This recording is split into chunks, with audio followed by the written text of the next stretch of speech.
Welcome to Obstacle Running Adventures. Over the last 7 years, we have consistently released weekly episodes focusing on obstacle course racing, running, and other adventures. You'll hear interviews, event recaps, conversations about our sport, quick news updates about happenings in our community. And now, here are your hosts, Standing on the corner, Michael Stefano and Caitlin Ritter. Hey guys, it's Michael Stefano.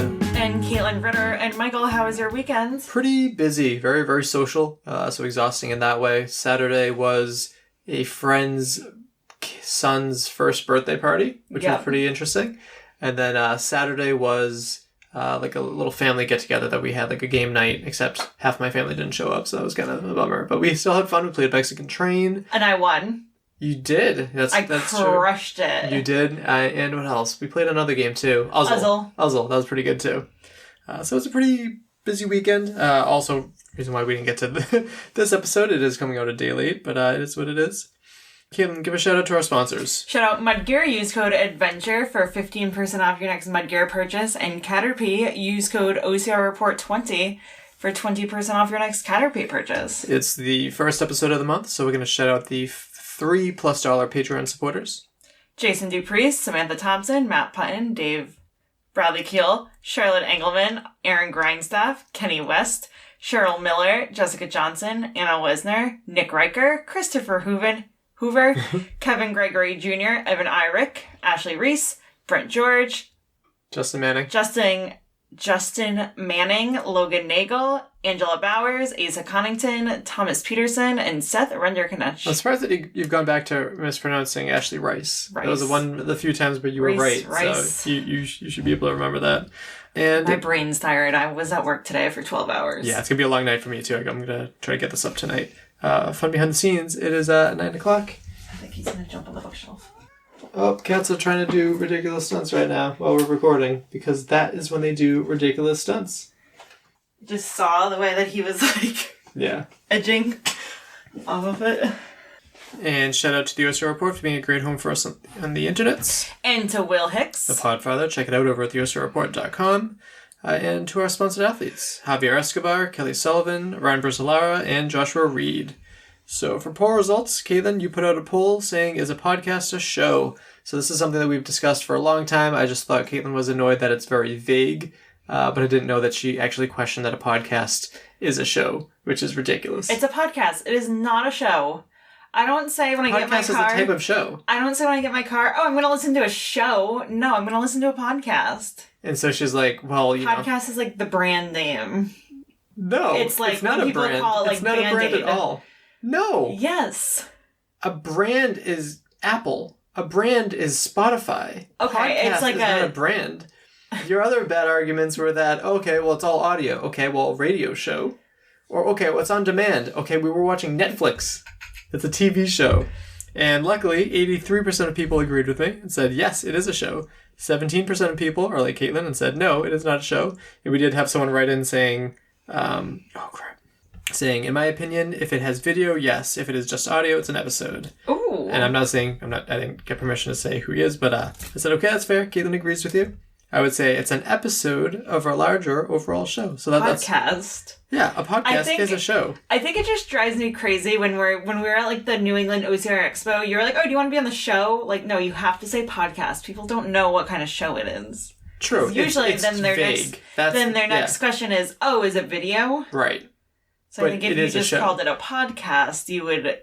I agree with you there, but a podcast is a show. Meme of the week. I thought we were going to skip it, but turns out I do have a meme, which means we haven't had a meme in a while. I found it, which means Caitlin has to describe it. Okay, it is like a timeline, and the first timeline says, is it too late to start? And then there's a green circle that says perception, and then it's a timeline. And the end points is birth and death, and in between it says too old. And then that's like a point on the line graph. Not the line graph, the number line. The timeline. And then it says with an arrow, too late now. And that's like past the too old thing to the right, closer to death. And then it says where the reality is birth and death are like your endpoints, and then it says still good, and then afterwards, like after death ends, then there's like a little more of the timeline, and it says too late now. Yeah, it was a very hard one to describe, but you got through it. You got through it. Good job. So, gonna get to some quick news. Starting off with the fact that Deco World Championships venue and dates have been announced. Ooh. In Ocala, Florida, on December 13th, 14th, and 15th. Ocala? Is that how you say that? Ocala? Looks like Ocala. I like Ocala better. Ocala. There's no good transition to this one. Caitlin, Natalie Mayano did a post. She said, "They say you're never ready. The grief is a process. It's taken me over 6 weeks to share about this difficult milestone in my life, so here it goes. My dear Daddy-O passed away 6 weeks ago. My heart breaks every day at the thought that I can't be with him or talk to him here on Earth anymore. But I am so grateful. I was blessed with the best dad." Yes, it goes on for a while. Links down below to see more full of all these news stories. Except for this one, because, was it Wall Street Journal, whatever, blocked us out from reading the full article. But the MTA wants runners to pay bridge tolls. So do you want to briefly explain that situation? So it's not that they necessarily want runners to pay the bridge toll. Like, that was the joke. Like, oh, do I run with my Easy Pass? They want the race organization. Like, the race organization to pay an absurd amount of money for the runners of, like, the New York City Marathon and any other marathons that go over the bridge. They want a fee. And do you remember what the number is? Jesus, $750,000? Yep, it says the New York City Marathon is being asked to pay roughly $750,000 a year to make up for the toll revenue lost while the Veronazzo Narrows Bridge is closed. Yeah, this is going to be an explicit episode. Blow it out your ass. The amount of money that these races bring in from people traveling to New York City, because guess what? It's going to take a marathon to get me to get to New York City, because I don't like New York City. Well, and that was what they were saying. Like, yeah. Do you know how much revenue they were making? You can't say that word, can you? Revenue. No. Revenue? No. Revenue. Yep. Do you know how much revenue they're making, like, the days prior of all the people trying to get into New York City? Local business, big business, this and that. Like, it's helping the economy there. And yeah. It's just some bullshit. Let's see. Oh, just before the interview, I realized there's another news story. Midwest OCR released their medal. Ooh, doggy. Ew. What? I don't like what you just said. Well, once you see the medal, I think you'll say the same thing. If I say ooh doggy, I will pay you $1 million. Oh boy. Come on, medal, do your job. Medal release in 5, 4, 3. I'm not doing this to be cute. This is how the post is. 2, 1. Ew. What are you? Oh, I do not like that. It's their logo. The skull wearing a beard is their logo? Are you kidding? Yes, Caitlin, that is their logo. Oh. You met Aaron 2 weekends ago. I did. I didn't realize that his beard was on their logo. I don't really like beards. Well, beards don't like you either. Actually, the meeting I had to go to after school this afternoon, the man had like a big old beard that looked really nice. And I was like, I wish I could take a picture and send that to Mike. No, what you thought was, ooh, doggy. No, I've never thought that my whole life. I lied. This is the news story that I saw right before the interview that I did just before this. New age minimum updates. So Spartan said, starting this May, we're introducing new minimum ages for the Beast, which is 16 plus, the Ultra, which is 18 plus heats, in an effort to preserve the safety for all our young races on course and avoid injuries. So that makes sense. It does make sense. I haven't read the comments. I'm sure there's 20 down below. Let's take a quick peek. Why would you take the Ultra away from youth? I agree with it. New price increases coming. This and that. Yeah. I think it's okay. I think that's good. I think safety. I wouldn't want like a 16-year-old kid doing an Ultra. I think that's okay. That's fine. And now we got some podiums, starting with the Spartan, New Jersey Super Podiums. We did the Ultra and the Beast last weekend. Okay, for the women, in third place, Alyssa McLeod. In second place, Tyler Phoebus. And in first place, Beatrice Moyen Silvestri. And for the men, in third place, Alex Hagen-Weiss. In second place, Matthew Herica. And in first place, Chris Marone. I always hope that somebody I went to high school with ends up on one of those lists just to be like, oh, that's so cool. But obviously, no. Next up is the Spartan Picton Sprint Podiums. I don't know if I'm pronouncing that right. That's in Australia. Yes. Not to be confused with Austria. Nope. In third place, Hamish Harrison. In second place, Dylan Party. And in first place, Mitch Green. And for the women, in third place, Danielle Hills. In second place, Calypso Sheridan. I thought you just butchered Danielle. Sorry. Also, is that dude's last name Party? Yeah. Yeah, it is. Party hard. In second place, Calypso Sheridan. And in first place, Joanna Hepton. Perfect. On that same post is the Spartan Picton Super Podiums. Oh. For the women, Acacia Harvison. In second place, Calypso Sheridan. And in first place, Joanna Hepton. And for the men... In second place, Clayton O'Brien. In second place, Mitch Green. And in first place, Dylan Party. Yeah, I've been wanting to have Calypso on the show, but I figured her being in Australia may not be the best time due to time zone issues. Following that, we have the Tough Mudder, Infinity, and Missouri podiums. For men, in third place, Scotty Campbell. In second place, Spencer Liddell. And in first place, Bent. Okay, that time you messed up. And in first place, Brent Betcher. And for the women, in third place, Jennifer Madura. In second place, Elizabeth Lukashench. And in first place, Sarah Tucker. Oh, no, Sarah Tucker. Nice. And next up is the Challenge Race podiums. And this is in Mackville, Kentucky. For the men, in third place, Mike Want. In second place, Jason Dooley. And in first place, Aaron Lake. And for the women, in third place, Aldifia Stigl. In second place, Alicia Corana. And in first place, Gentry Brown. All right. And now we have the DECA NorCal podiums. Nope, sorry. KC Timber Challenge podium. For the men, in third place, Derek Buchanan. In second place, John Taylor. And in first place, Evan Paparis. Yeah. And that's it. Oh. Not enough women finished to get a female podium. And DECA Fit NorCal. In third place for men, Jack Bauer. In second place, Glenn Race. Yep. And in first place, Isaac Sanderson. He seems like a really nice guy. I saw the interview with him winning last race. Is he the long-lost Sanderson brother? All right, I get the joke now. And for the ladies, it's a different post.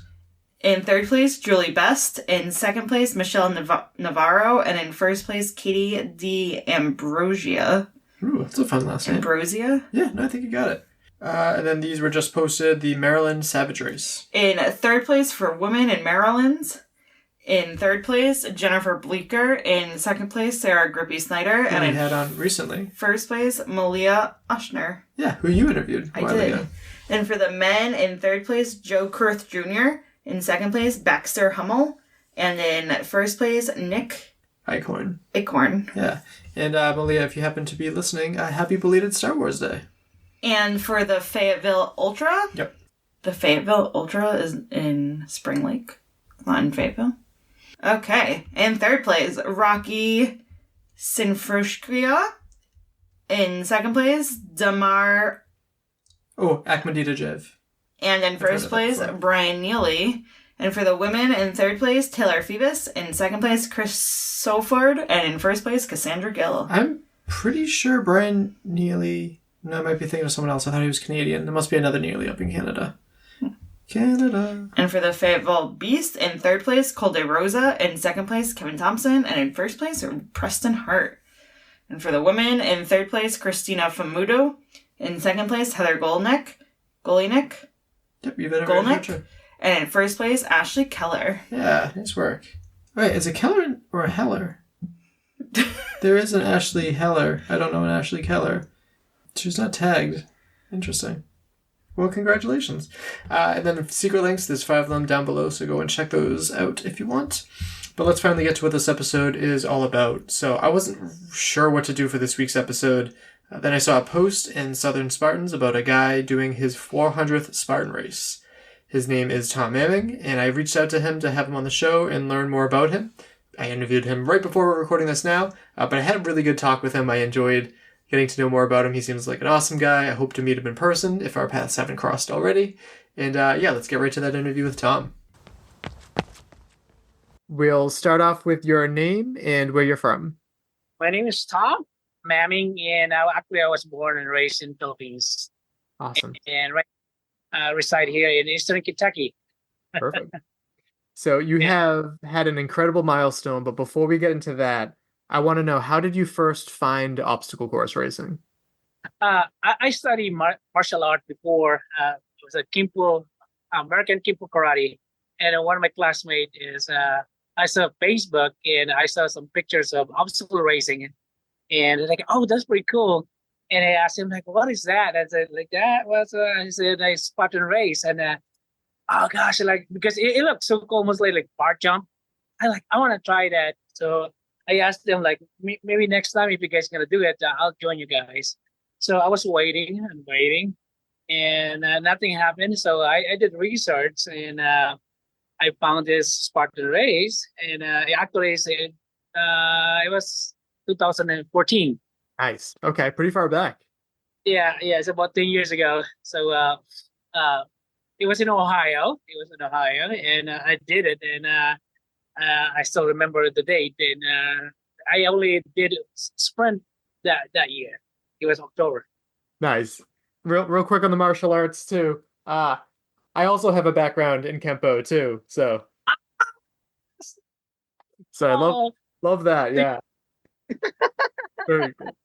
And so getting into the sport in 2014, it's been a long time since I've been in it, since 2012. What keeps you in the sport? What do you love so much about it? Oh gosh, it's a good medicine. I don't know why. It make me happy. It make me happy when I go there, in the venue to see my friends, because some of them I know them for a long, long time. So we become a really good friend. We hug, all that kind of thing. So it feel like a good medicine for me. It's away from the office, away from the drama, away from the politics. And sometimes I cry. It's hard, but it felt good. I meant to be there. It's good. I think there's somebody called maybe it's very addicting medicine. Yeah, absolutely. It's good for your mental health, right? Yes. I'm happy. I always say, like, it's very expensive hobby, but very healthy but happy. I'm diabetic and I'm out of shape, but I enjoy it. I like the Spartan or the OCR community. I enjoy it. Awesome. And so you mentioned you're from the Philippines too. I saw a post where you were talking about guavas, where you were able to just go around and eat them for free around your house in the Philippines, which sounds awesome. How long did you live there? I was born 1967, and in 87 I came here in the U.S. Okay. So do you ever go back to visit, or? I think the last time I visited is 2011, and then that's the last time. So I missed it, but it's so expensive to go home, and hopefully someday or soon to visit, because some of my family is still there in Philippines. My two brothers. We are 9. I'm the baby in the family, and only 2 in the Philippines. They're my older brothers, and but most of my siblings is in California and one in Australia. So actually, a month ago when I went to San Jose, actually I stayed with them in Stockton, California. So it's only about 40 minutes to Stockton, California, because actually it calls it San Jose, but that was in Oakville, California. So it's about like 4 minutes drive to my sister's house in Stockton, California. So at the same time I was doing racing, and then I saw my family, some of my family, my brothers and my brother and my one brother and 4 sisters. Okay, nice. And going back to OCR, so a different kind of family. Looking through your Instagram videos, because that's usually how I get to know the guests a little bit before I have them on. There's a lot of videos that aren't just of yourself, but of other people in the community tackling the course, which is fun to see. How important do you think community is to OCR? Oh gosh, even myself, some of them like inspiring, like all a chance of Marla. Marla did ultra last Saturday. I mean, Billy Richard, I stay with Billy Richard, the super and sprint. And me and Billy, went to Sparta, do Top Mother together. It's even just seeing people there, different sizes, different ages, they inspire me. It's like I have an excuse sometimes, I help them and they help me. And that's why I try to video that. I want to show the world, like, you're not like you don't have to be, like good fit to do a Spartan race. And like, look at, Casey, like no legs, and all those, like the Oscar Mike or the more heart and scars, like they're in the wheelchair. And like, so I try to, like motivate other people. Like, this is not only just for, good people. This is community. Is everything is there, the young, old, different sizes. So, and they become my friend, just for Mike, more heart and scars, and some other like famous, legend, in Spartan race or Top Mother or Savage race, or this. So I try to, and I like videoing it because it remind me, like, oh my gosh, like I have no excuse. These people can do it without no legs or blind feet. Yes. I mean, it's a good blind, and yeah, so he's good. The amazing about blind Pete. So sometimes he volunteer, right? When I says, hey Pete, he got Tom. That's amazing me. He recognized my voice. Sometimes we've been used already. We never see each other, but is that you, Tom? It's like I just scratch my head, like, oh, it goes to his computer, behind his head, like he recognized my voice, and I love it. Again, it's a good medicine and make me happy. I mean, if like last week in New Jersey, that was bad. That was bad. I heard that course was tough. Yeah. I've been there many years. I mean, I did back-to-back Bs or whatever, like 89, 88, I mean, 18 and 19, did back-to-back Bs. But somehow, I don't know why, I thought it was, first I thought like, man, I'm just getting old, like I feel, and later on I hear people like, it was hard. And I think I can say that last weekend in New Jersey, I think that's the hardest, all the things that in New Jersey. Yeah. I heard that they squeezed a lot of elevation in there, like more than normal for that beast too. Technical terrain. That too. It's not good walking, you like loose rock roots and everything up and down. And that's why when I did, I feel like, oh, this is so nice, at least the ground is flat and so me and Grace, we just having fun and we enjoy. So sometimes you need a little break like that because sometimes you get carried away, get too much. So absolutely. And you mentioned two friends of the show, Billy Richards, I was just hanging out with 2 weeks ago. He was at the New England OCR Expo that we helped put on. And then before we started recording, I told you Paul LaChance, who I recently interviewed too. He just hit 200. How do you feel about his accomplishment at 83 now? I mean, Paul is amazing. I mean, that guy is. I wish I could do that. I mean, even walking 13 miles or 6 miles or 10 miles for 82 years old. And also, I'm not sure if you know Monty Montgomery. I've heard of him. I haven't had a chance to meet him or talk to him yet. So those are some other athletes that inspire me because I have an experience. And Paul, I know Paul. I don't know how many years. I think maybe the first time I met him, I think is 19 or maybe 18, 17 or 18. And I think it was in Carolina. And since then, I stick with him. If he's racing my race, I stay with him. And we become really good friends and we respect one another. And he's amazing. I mean, he inspired me. He's like Marla also, Marla Sweeney. I mean, oh gosh, they just, I don't know, they just blew me away. I mean, just amazing people. Yeah. For this show, I focus a lot on the elites. I focus a lot on like the race directors, this and that, but it's refreshing once in a while to talk to the everyday people because that's what I am. I'm not like a very super competitive person. I just like to go out there, have a good time, hang out with the community. And to me, like I see, of course, I haven't done as many events as you, but Yes. That's just what I love so much about the community is like, yeah, it's technically Spartan race, but like you really don't have to race it. Just go out there, have a good time and hang out with friends, right? Yes. I mean, my prime time is gone a long time ago. So like, my focus is to finish the race without suffering major injuries, because I know I have a lot of in front of me. So even I'm very careful in because I know I got if my body allows me to do it, I'll do it, because I've been right now I'm just having fun. And I always watch people around me. Like always, like I focus on one person. Like that right there, like you inspire me. So every race I always like focus on a couple of people like that. She inspired me. Yeah. Just kind of things.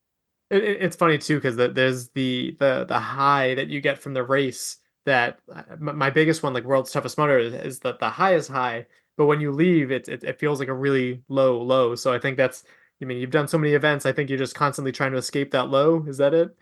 Yeah, it's again seeing my family. It's always exciting. Just like you said, like you go into the parking lot and you see the first person that like you get excited. Yeah, we hug we hug one another, and then later on more groups and more. They go, oh, really? The selfie. So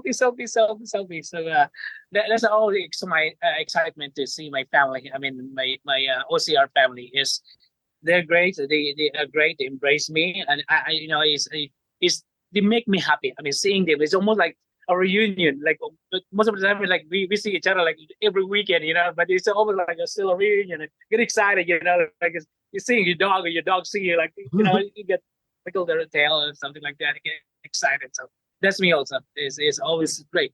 Okay, and meeting new friends, new people. Like some other people say like, I remember you, Carolina, what year? Like you give me a mustard, was crumping up, and you help me, and whatever it is. It's a good thing. It's a good thing. Something I noticed on a lot of your shirts. What is Pinoy OCR Alagua? Okay, Pinoy OCR. That's the group. Pinoy is in Filipino. Okay. And OCR Alagua is my dad's nickname. Oh, cool. But my original dad, my real dad, he is deceased now. He was passed. So I carry his legacy as Alagua. Alagua is in our, I grew up in countryside, in barrio. We call it barrio in Philippines, countryside. And my dad is a heavy equipment driver. And one time he is a bus driver. And that nickname Alagua is meaning that he always speed up. He's a crazy driver. It was like that's known in our neighborhood or our barrio that Alagua. Alagua is fast driver, crazy driver, fast driver. So I don't know. One day, like, oh, that's a good name right there. You're kind of unique, and so I carry that name Alagua. So that's actually it's my dad's nickname, Alagua. I love that. I'm so glad I asked. So you said Pinoy means Filipino? Yeah, Filipino. Okay. Filipino. So Pinoy means like almost like because what do you call it? The Spaniards came to the Philippines and bring Christianity in our alphabet. So they call us Pinoy. Pinoy actually is a male Filipino, and Pinay is feminine. So, but I think we just call Pinoy. If you're Filipino, if you're a boy or a girl or man or woman, is Pinoy is you're like the group, or you're a Filipino. Oh, cool. Yeah, I had yeah. And actually, Mike, what's his name now? He's from California. Actually, he started that group from California, the Pinoy OCR, and he gave me a shirt. He gave me a shirt that was maybe 2019. And so, I asked him if I can use that logo because we have a printer here in my small town here in Eastern Kentucky, and so I asked him his approval if I can use that logo. So like, go ahead. So that's why I'm wearing that OCR, and it's funny because like if you're Filipino, there's people that on the course like, oh, you're Filipino. It's like, hey, mabuhay. Mabuhay means long live. And so representing the Philippines, that's why I was wearing that flag, the flag of the Philippines when I doing OCR. Very Yeah. cool. Love that. I also see something else that I can also really get behind. I noticed a lot of hashtag eat more rice. So what's that all about? Is that a Filipino thing too? There's a funny story. This year, the first trifecta weekend in Lake Paris in Southern California. So one of my friends, I met her actually last year in Sparta, and so she's from California, from Manteca. So we went to Southern California, and she's like 4'8" or 4'10", very short Filipina. But her favorite obstacle actually is bender. No, inverted wall. Okay. And, like the wall, like goes like that. So that's her favorite obstacle, and she fell. I don't know why. It was dry, and it was a nice day. So the volunteer, I don't know why the volunteer, he said like, eat more rice. So we were walking. So they did the big first, but super and square went together. So we were walking with another Filipino male, and so it's three of us are walking, and we're holding hand, and then she told us a story about that story that happened. So all right, from now on, if you feel an obstacle, you call it eat more rice. More rice. So if you see us, like the three of us, in the future, if we one of us will fail an obstacle, we yell at eat more rice, and like, all right, from now on, we're gonna use the hashtag eat more rice. But that was again actually that started this year. I mean, at the beginning of this year, the first trifecta weekend in California. So eat more rice. I like it. And I also saw a Buc-ees hat. I think that you wore that this weekend. I've never been to Buc-ees. It's been hyped up a lot. What's so special about this place? Here's the story about Buc-ees. I think I did my either 16 or 17, 2017. I did my first tapas in Austin. So it used to be 8 hours, from midnight, 8 o'clock in the morning. And Dio, he's from Texas. He's Filipino also, but was born and raised here. He doesn't speak the language anymore. And we become good friends. And actually, a lot of people mistaken that we're twins. So Dio told me, like, Tom, if you're in Texas, you have to go to Buc-ees because it's so popular.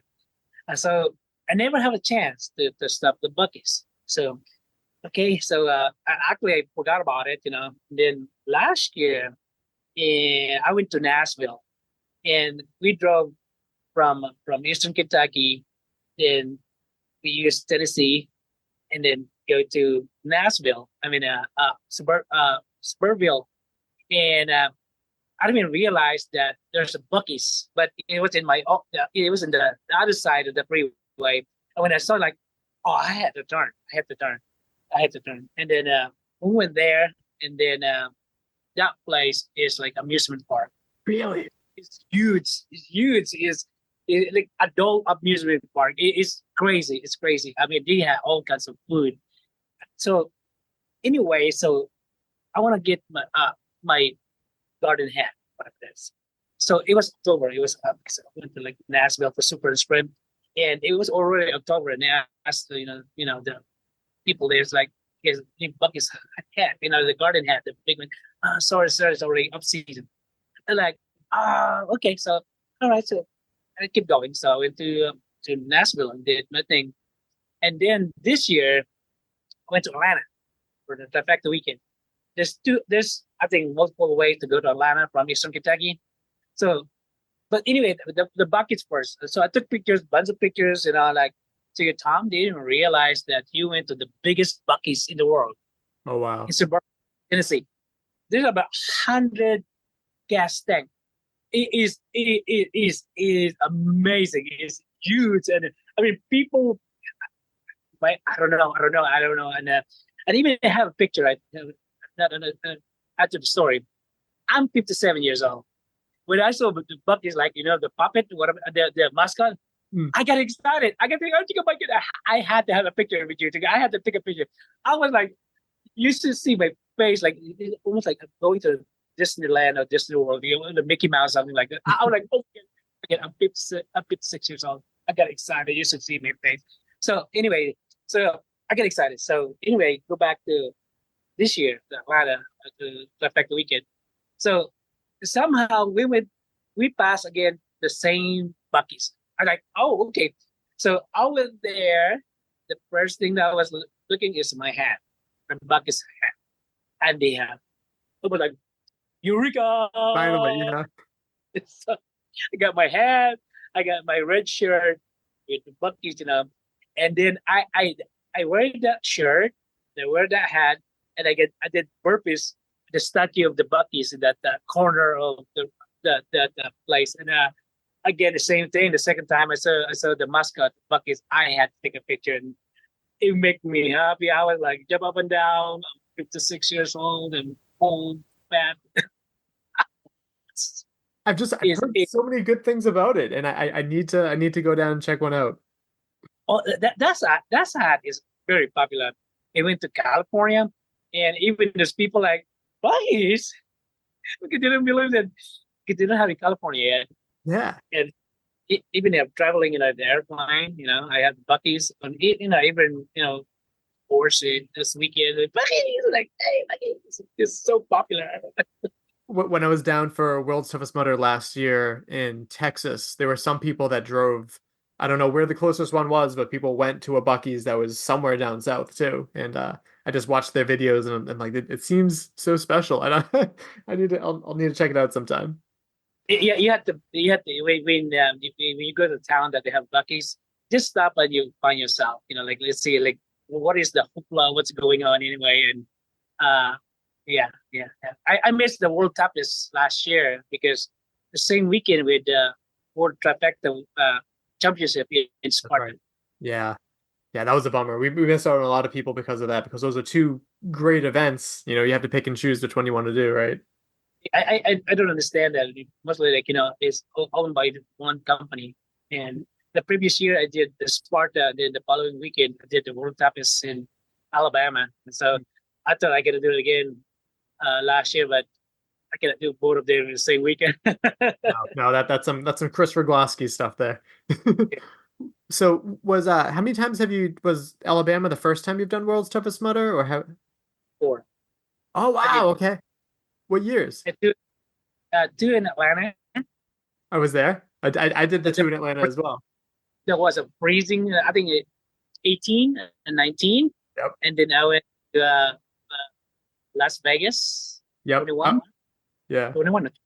Yeah, 21, because there was nothing in 2020. 2021 was back to Vegas, but it was more a different part of Vegas than where it was before. Yeah, that's my favorite event of the year. So I know we need to get to your your big milestone, but how did World's Toughest Mudder go for you? Like, what do you love so much about that event? It's something different. It's mental. It's mental. It's freezing cold. I went with the twin. Caught a Spartan? Yeah. D and Alex. We definitely met. We must have met because I interviewed both the girls and I hung out with them quite a bit on course.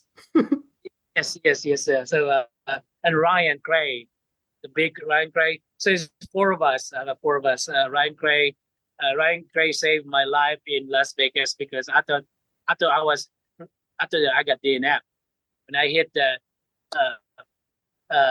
downpour or Arctic enema, I was freezing cold, and it was my third lap, and I thought like I'll be okay, and then it just hit me. It was in Las Vegas. It was warm, and just me, and I don't have my my wetsuit that time, and Ryan, hugged me, blowing hot air in my neck just to make it to transition so that I can put my gear. So Ryan Gray saved my life, and that was with the twin, with Ian Alex. Yeah. So Ryan. All the four World Cup is with Ryan and the twins. Four Okay, of that's us. awesome. Thinking about it, the time that I spent the most time with the twins was last year, which you wouldn't have been there for. So maybe we didn't meet, but we'll definitely meet in the future. Yeah. But now getting to what the big thing I wanted to talk to you about. Tell me about this giant milestone of completing 400 Spartan races. Like, how did this come about? I had no plan. I have no plan. Uh, I planned at 300, and it happened in Sparta. My Nice. Sparta. So that was really I really pushed it that I had to have 300 before going to Sparta because to I want to have my 300 in Sparta, and I know sprint that all my friends will, they told me that they're gonna join me because I'm slow. I don't my pace is slow. So when I know that if I do the super and the beast, my friends will be gone. So I really planned my 300. So most of my close friends, they joined me to do my 300 in Sparta. And after that, it just like, if it happened, it happened. So it just, yeah. I have no idea that my 400 is going to be in New Jersey. For me, they ask me, some other people that knows, like, what are going to be your 400s? I go, I don't know. My answer is, I don't know. Because, again, so many factors to consider, cancellation, work, and sickness and everything. So I kept telling them, like, I don't know. So if it happened, it happened. So I did not plan my 300 my 400 in New Jersey. No planning. It happened. Yeah. That's and I saw that you have a little sign that you have hung up for every 100, which is pretty substantial. What do you love so much about Spartan Race? Like particularly in OCR? The Spartan Race, because it's a big company, I think it's more organized for me. And then, like even like the parking area, like the portable bodies, and I think for me, because of that is I've been in small OCR company, and like the bathroom, the rinsing station, the food, so that's one thing about I like Spartan, and I think it's more popular and more people and more of my friend is doing it, and is the staff. I think some majority of them, they know me. I know them. That's why I always take pictures of them too to have a selfie with them because I enjoy it. The photographers, And speaking of photographer, Jalisa, probably Jalisa also. Yep. So Jalisa, I think I met her in 2018 or 17, and her advice to me is like, Tom, try to be very friendly to the photographers because they will do something good for you. yes, yeah, of course. So remember that Jalisa told me that. So like, okay. So love that. but yeah, it's for me. I Spartan Race is my first choice. Then Top Mother second choice, and Savage Race is my third. And I did the Bottle Frog before, Bone Frog, Bottle Frog, and some War X. I miss Warrior Dash. Oh my God, I miss Warrior Dash. Yes, that's a fun race. It was. I never done a Rugged Maniac. Rugged Maniac was one of my favorites. It was Savage and Rugged Maniac were like my two favorites. Yeah. So, but I think go back to the question of what I like about Spartan. I think it's more organized, and I know there's a lot of people dislike Joe, but Joe does his personal thing. Is I'm very happy that Joe or his friend created this event that race that I love it. I enjoy it. I know I mentioned to you that a couple of times I cried because it was tough.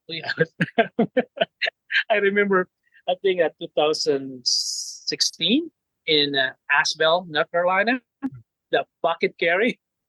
I remember the bucket that used to be no lead. Yep. And you had to fill it yourself with all the rocks. Yep. And he told us like go over there, and then after we're gonna go back. So no, we went down and then up. I stopped and then looked the other way because I was crying, and I didn't want people to see me crying because it was hard. It was hard. It's fine to cry. It's just not fine to stop. You finished the race, right? Like it's awesome. It was hard. Yeah. I think that it's nice that there's when you do 400 of something, it's tough to kind of I feel like over time like some of them start to like blend together. What are some moments that like really stand out to you, whether it be crying at a bucket carry or something like that? What are some events that stick out to you most over the years? Let me see. I'm thinking about it. I think maybe one of the memorable is when I got my 100, and that was in Los Olivos, California. I think that was the last race of the year, and so I finished with Will Devovich. The big boys, we call ourselves the big boys, only two of us, and we raced many things. And then Ryan Griffin, I think it was Ryan Griffin. He was the ambassador of 4-0, Spartan 4-0, and so I didn't know. Even Will, my friend, never even told me that he never told me that they have planned for me. So, so after the race, I think it was Big John, the announcer. It was Big John, and he announced me, and he called me to the States, and Big John was hiding something in his bag, behind his back. So like, this is Tom Maming, blah blah blah. Today is his 100 Spartan race, and he gave me a shirt, and the shirt is 4-0. A shirt 4-0, the black and 4-0. So I didn't expect that. Like my group will do that to me. Like a special thing. And I was. He gave me the microphone. I cannot talk. He can tell me you want to say something. I can't talk. But I was crying. I can't remember. I can't hold myself because I can't believe that he will do that to me. That's why I always, when I go to race, I always wear the armband with 4-0 because of 4-0, I made a lot of friends. Because I used to be just alone, and when one of the ambassadors talked to me, if I just race alone, so yeah, I said, well, this is 4-0 and, sign up. And that at the beginning, yeah, the 4-0 changed me because of the 4-0 group. I made a lot of friends, and even right now we're 4-0s, and again, just a great group. I mean, we combination of elite, age group opens, but we help one another, even save money for sharing Airbnb or rental car, So it's a great group. I'm glad that I'm part of the 4-0. So I think that's one, because that one I already expected that my 100 will be a special. They gave me a shirt, and Big John called me to stay, like, my name, like, me? That's nice. I like that. So, with all the venues and stuff that you've done too, do you have any favorites that are, whether they're still active venues or venues that were, we no longer have anymore? What were some of your favorite venues? Before is my favorite venue is Lake Lanier. Oh, I heard good things about that one. Planet. I remember like it's a man-made lake, but it was like we're island hopping. I'm not sure if you've been there before. No. And the finishing line is in the beach, and then there's no rinsing station. You just go to that whatever the man-made lake, whatever it is.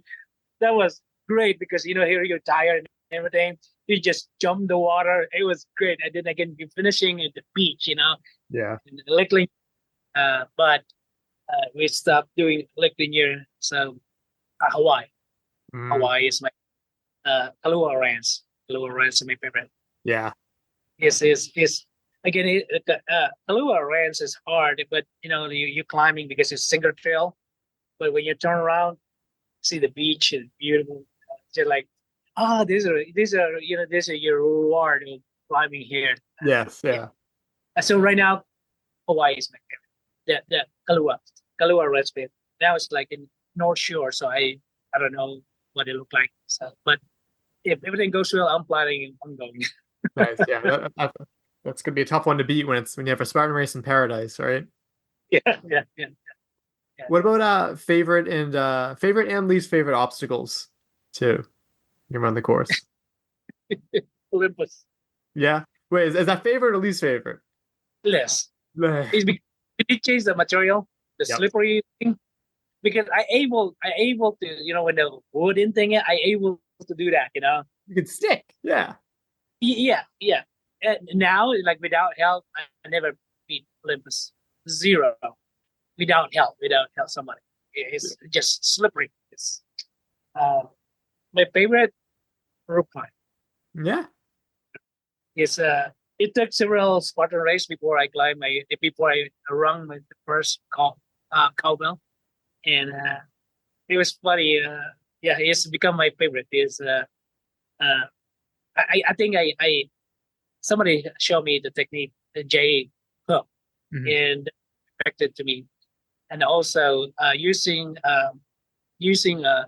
cheap garden gloves, the rubber gloves that help. That's Will Dalovich introduced me to that. I think maybe 19 or 2018, and I don't know why in New Jersey they always put the rope line in the end. Like almost the end. Almost like the last obstacle before the far jump. So here you are, you're worn out, and I'm in that time I'm pretty good in rope line, but I was like, man, I cannot grip it because I'm so tired. It's like, well, let me borrow your gloves. Like, it's like, this is cool. And then, I have some pairs of rubber gloves, this cheap rubber gloves from Walmart, and I always carry that because I only use that for rope climb. Other obstacle, like monkey bars or multi rigs, I don't use gloves, only for rope climb. Yeah, I'm right there with you with Olympus. I don't do as many Spartans as I used to, so I haven't had the chance to practice often. But when I heard that they changed the material, I'm like, oh, there's no way I'm going to be able to get it now. But when it comes to the rope climb, it makes me think back to the old days because my biggest barrier is that I'm terrified of heights, and the rope climb, fairly tall, high up obstacle. And I'm not a very strong person, but I remember the first time I was able to complete a rope climb. It was back when you had to go into the water.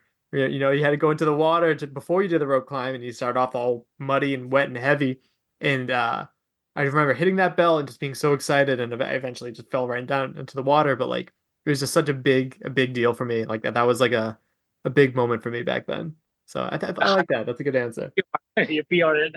Yeah. And then you mentioned that we mentioned Tough Mudder. You said you like Savage too? Yes. Like Savage. It's funny because in 2020, before that I did only one Savage, and I think that was early, like 2016, and it was or in a ski resort. There were like I don't know how many times we went to that mountain 5 times, and so 2020 was. Spartan was cancelled, Tough Mudder was cancelled, but Savage Race is still on. So I think in that year I did 12. Wow. 12. And I think it's funny because I think 2020 also I did my 14 Hurricane Heat, and I never done Hurricane Heat before that year. So because I was just like I was like I miss racing, so even though like okay I never done Hurricane Heat, like well I had to do something, and same thing with Savage, go to Texas, to Florida, to Georgia, Maryland. At least I was enjoying. I think I miss Spartan race on Tough Mudder because I just like being there and didn't get dirty. Yeah, absolutely. I've never actually somehow I've never done a Hurricane Heat. I should eventually. It originated in Amesbury where I did my first Spartan race because there was a race that was canceled. And he said, all right, the next day, like anyone that wants to come, you can come out and we're going to do this thing. And that was like the first Hurricane Heat. And it just became this big thing since then. So I need to do a Hurricane Heat eventually. It's a different kind of activity though, Yeah, it's hard. There's a lot of PTs. There's a lot of burpees with 38 pounds weight, and a lot of squats, a lot of crawling, and a lot of individual missions, lots of group missions. But it will teach you how to become a team player. Is for 4 hours. What I learned is like the fastest is equivalent to the slowest member. I like that. Yeah. The strongest is equivalent to the weakest member. So you guys are gonna work together as a team. That's the 4 hours. So I kind of like that. Yeah. Like that. I like that too, because I'm not a very competitive person. I'm all about teamwork, so it should be right up my alley. I'll have to maybe this year I'll figure something out. Try 4 hours first. Yeah. Oh yeah. Yeah. I'm sorry, not going full world's toughest mudder yet. I'm also stuff kind of small. I've done 14 4 hours and 2 12 and 1 24. Oh, wow. How did the 24 one go? Andy Hardy is the race director. It was New Year's Eve somewhere in Jacksonville. Yeah, we started early the 24th, early morning, still dark, and then we finished the following day.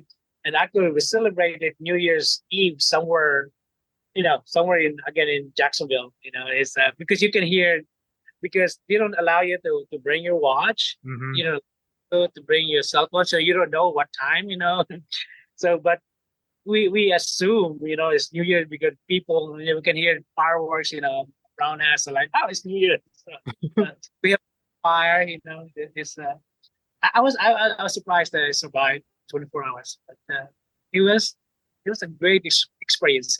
Yeah, that's awesome. Yeah. What advice would you give to someone who is trying to get outside their comfort zone, but still struggling, like too afraid to try a hurricane heat, too afraid to try an OCR? What advice would you give to someone like that? My advice is like for Spartan race. I tell you that you can do Spartan race. If I told them, like, if you can walk 3 miles, you're good. That's it. If you can walk 3 miles, you're good. You can do Spartan race. No doubt.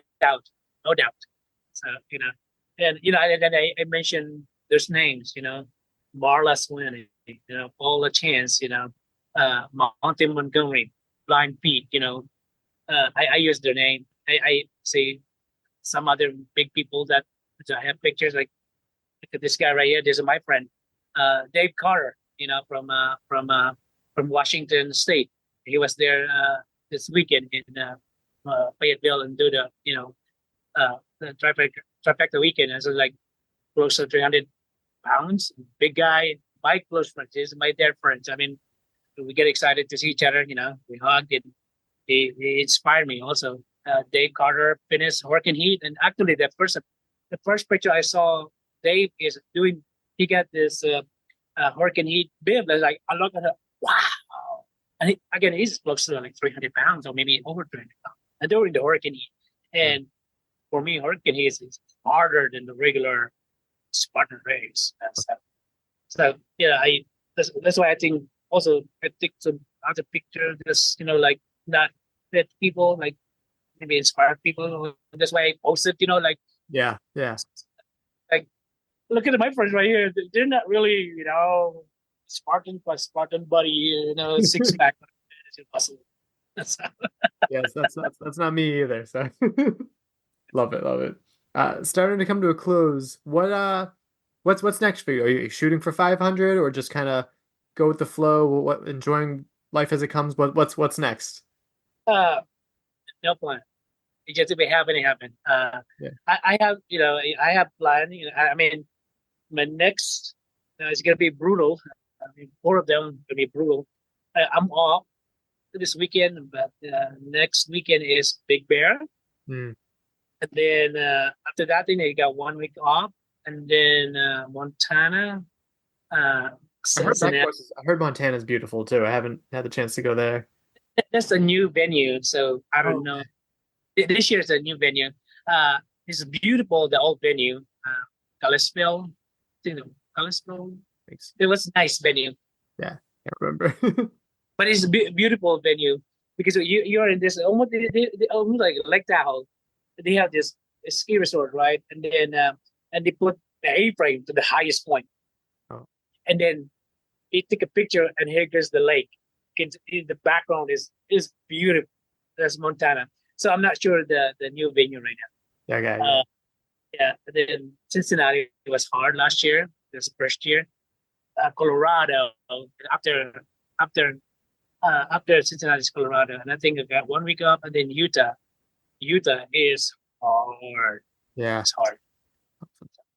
Just sticking with that. So I have no goal. I'm hoping that I can make it to Spartan, get my third shield. Yeah. I went to Sparta last year, but I don't have enough. What do you call it, trifecta, because Spartan changed it, because after 22 season, I think that was the last time that they're gonna have a shield. Wow. And then 23 around April, they decided like, oh, we're gonna have the shield, and like, well, it messed up my training and my plan, and I was broke because 2022 I went crazy. I did 108 Spartan races that year. Wow.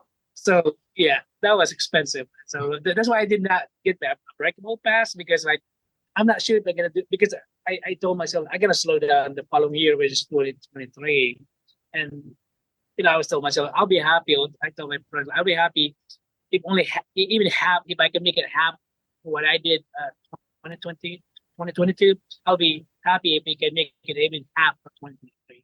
So that's why I slowed down. So this year again, I get the itch again to like, I want to get my shield again. Yeah. Next shield. Yeah, I'm planning, so hopefully I'll make it.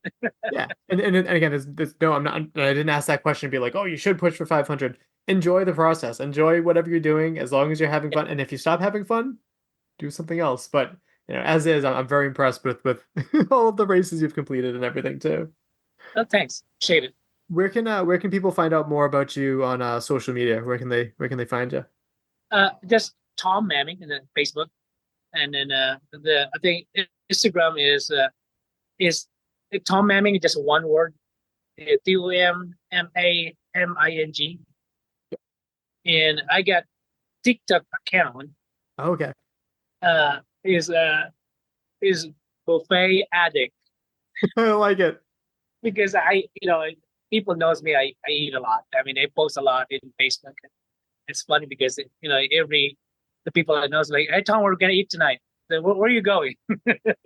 I think, Tom, what do you recommend? What to eat? I also like I use Siri and Google, to find out what restaurant. So it was funny because somebody will ask in the group, right?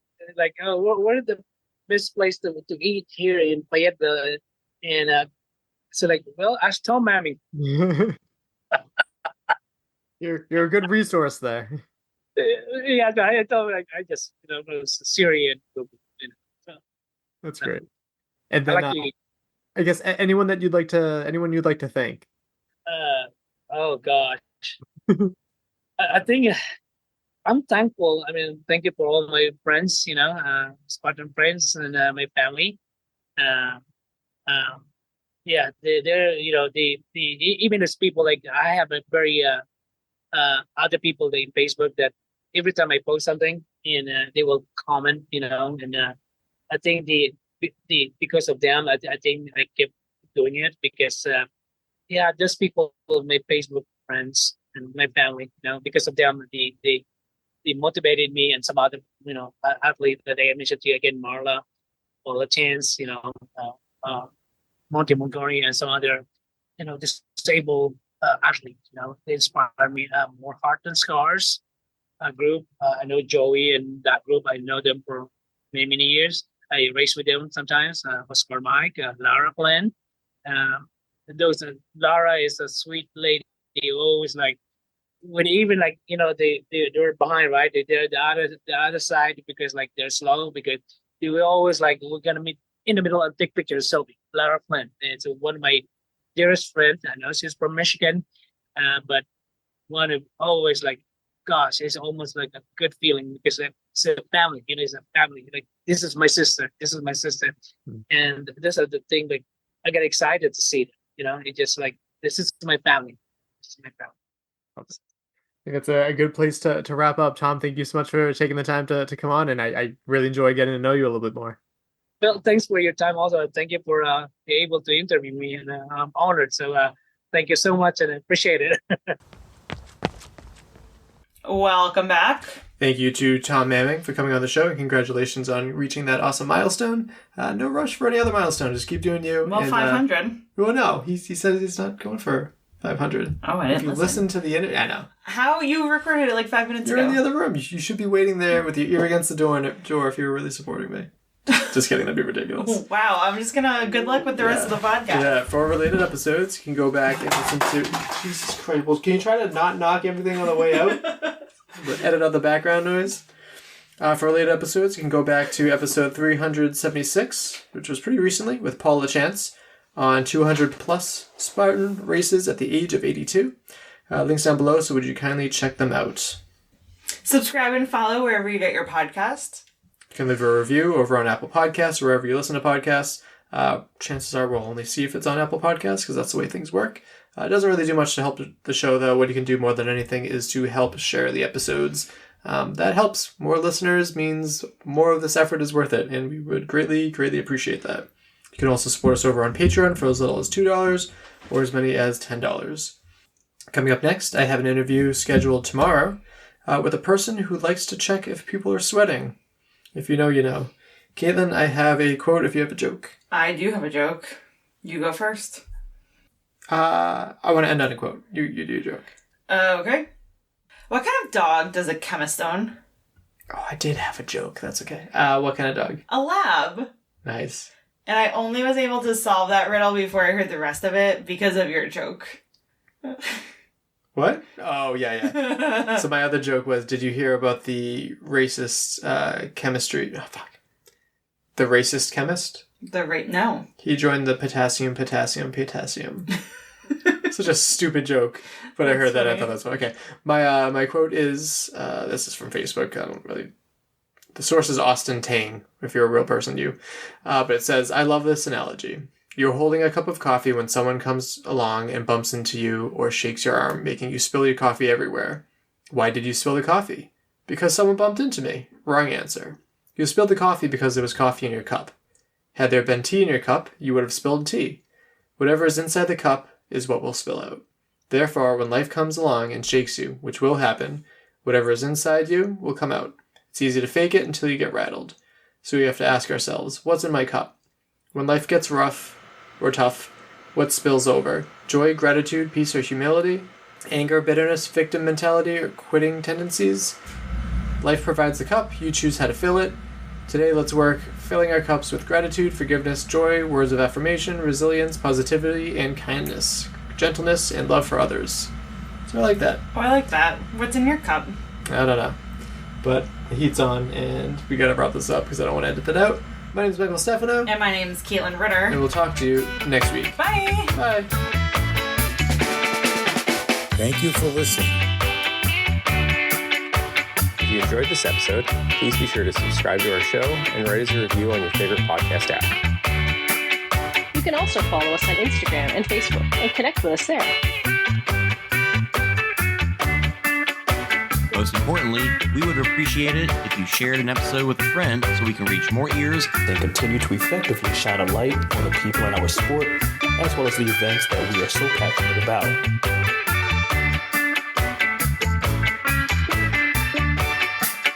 Our intro song is Streaker by Straight Up, and our outro music is Iron Call by The Best.